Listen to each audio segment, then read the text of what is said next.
Good day, everyone. Thank you for inviting me to speak on behalf of Concentrics Philippines. I really wish I could be with you to personally give this message, but as you know, remote and virtual interactions nowadays are a norm that we have to accept in order to move forward. Now, speaking of acceptance, it is important for graduating students like you to learn of one emerging trend in the job market today, and that is the rise of remote and flexible work arrangements.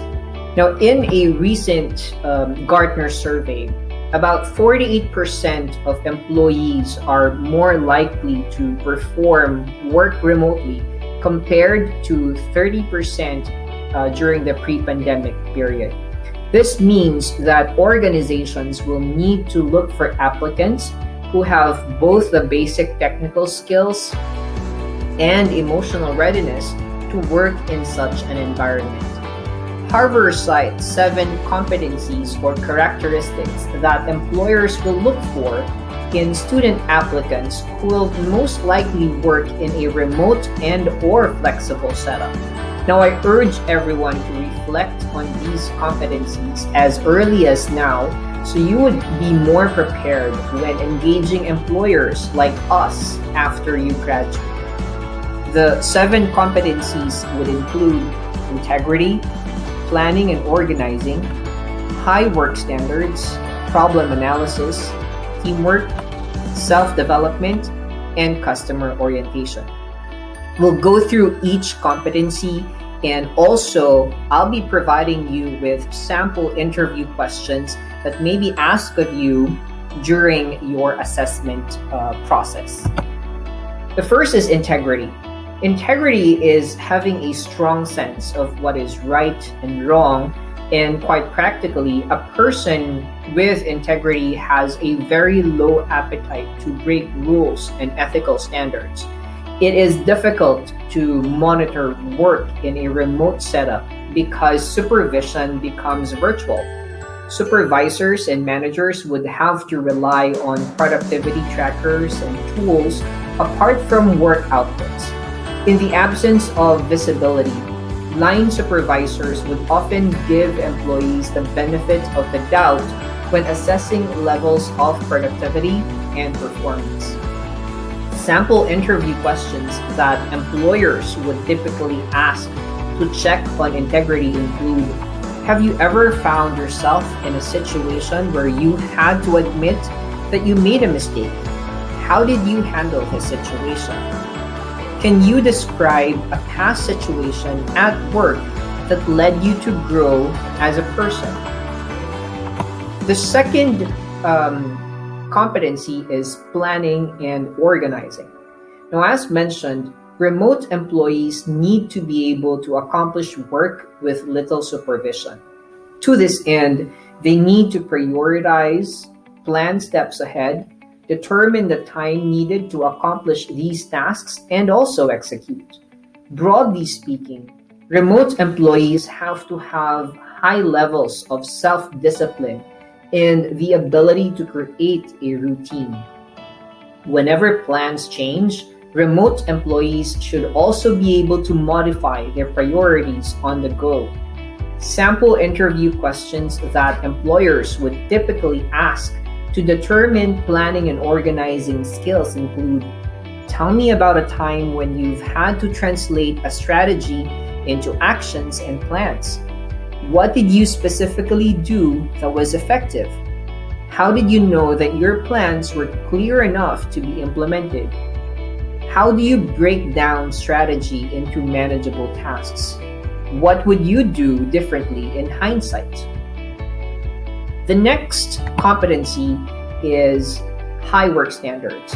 Now, an effective remote employee is able to work independently and stay productive from home or anywhere. This also means that they have to be diligent and pay close attention to the quality of their work with a few or no mistakes as much as possible. And more importantly, to look for opportunities to solve problems and improve processes. Qualified candidates should set high standards of performance for themselves. They take risks to accept responsibilities and remain accountable for their work, and also encourage their teammates to have the same level of accountability. This likewise means immediately admitting to mistakes and work better and harder to correct them. Some questions that employers tend to ask to check on work standards include: can you give an example of a time when you were unsatisfied with your work? Why? What did you do or not do? How did you feel about it? Looking back, what would you do differently? Think about a time when your work was above standard and a time when it was below standard. What were some reasons for the difference in performance? Next is problem analysis. Working with little direction or guidance means that remote employees have to be able to analyze and solve problems on their own. Problem analysis herein means the ability to analyze complex or unexpected work situations. An ideal candidate should have the foresight and initiative to understand the full breadth of a problem and work toward a solution. This entails working with available information, knowing that there will always be a risk to coming up with wrong conclusions.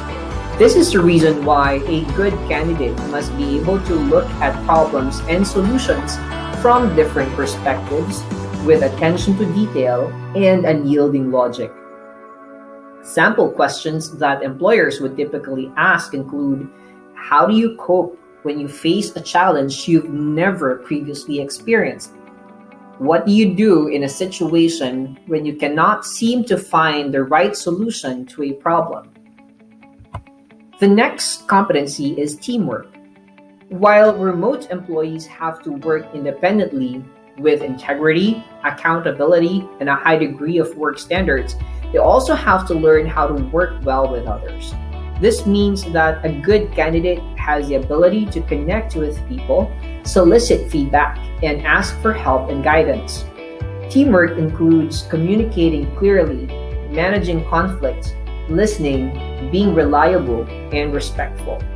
Some of the key questions employers would ask include: how would you handle it if there was a problem with a member of your team not doing their fair share of work? Provide an example of a time you showed strong teamwork skills. Next is self-development. Now, there's limited opportunities to check on professional and personal development in a remote setup. This is the reason why employers would be looking for individuals who are deeply committed to self-development to ensure that they won't become stagnant in their remote roles. These candidates generally look at all circumstances as opportunities to learn, continue to overcome limitations and weaknesses, and take action and feedback. A good remote employee who focuses on self-development, acquires new skills, applies these learnings to their role, and look for new ways to perform their tasks effectively. They also quickly adapt to changes in processes, tasks, and goals without waiting for instructions. Some of the key questions employers would ask include: what are your opportunities or weaknesses, and how do you plan to overcome them? Provide an example of a time when you've had to overcome your weaknesses and succeeded. Last but certainly not least is customer orientation. Customer orientation is a basic expectation for any role where the employee directly interacts with customers, such as in customer service, sales, or frontline roles in retail and hospitality. Now, this trait, however, is also important in hiring remote workers, as it often manifests in a remote employee's commitment to go beyond the demands of the role to satisfy customers. For example, in call center work, customer orientation means solving the customer's issues thoroughly. Broadly speaking, customer orientation is indicative of how a remote employee will treat different stakeholders inside and outside an organization. Will they be sympathetic? Will they be able to accommodate suggestions from other people? Candidates who are able to display flexibility, empathy, and professionalism in interacting with other people make ideal remote employees. Some of the questions that employers may ask would include: when have you considered the perspective of clients when making a decision? Why was this important? What did you specifically consider? What did this information add to the final decisions?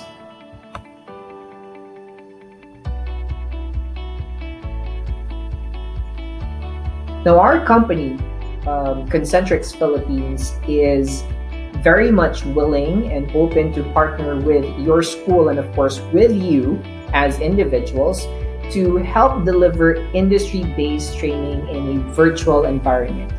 We are fully aware of the limitations of a virtual setup and also of the challenges, and we're continuously and tirelessly working to make our programs more accessible to even more students. Now, there's no denying that the pandemic has challenged the feasibility of academic and industry relationships. Now, we, however, have to recognize that we need each other more than ever. We need to work together if we want not just to recover, but to recover strongly. Now, I don't want to look so far beyond the pandemic because there's work to do now. We have to persist, endure, and embrace the current challenges and transform current innovations as the future norms of academic and industry partnerships. Now, with everything said, I wish everyone good health and safety, and I hope to hear from you, after this talk, and hope that you would also choose to consider Concentrix as your first employer after graduation. Thank you, and let's do something great together.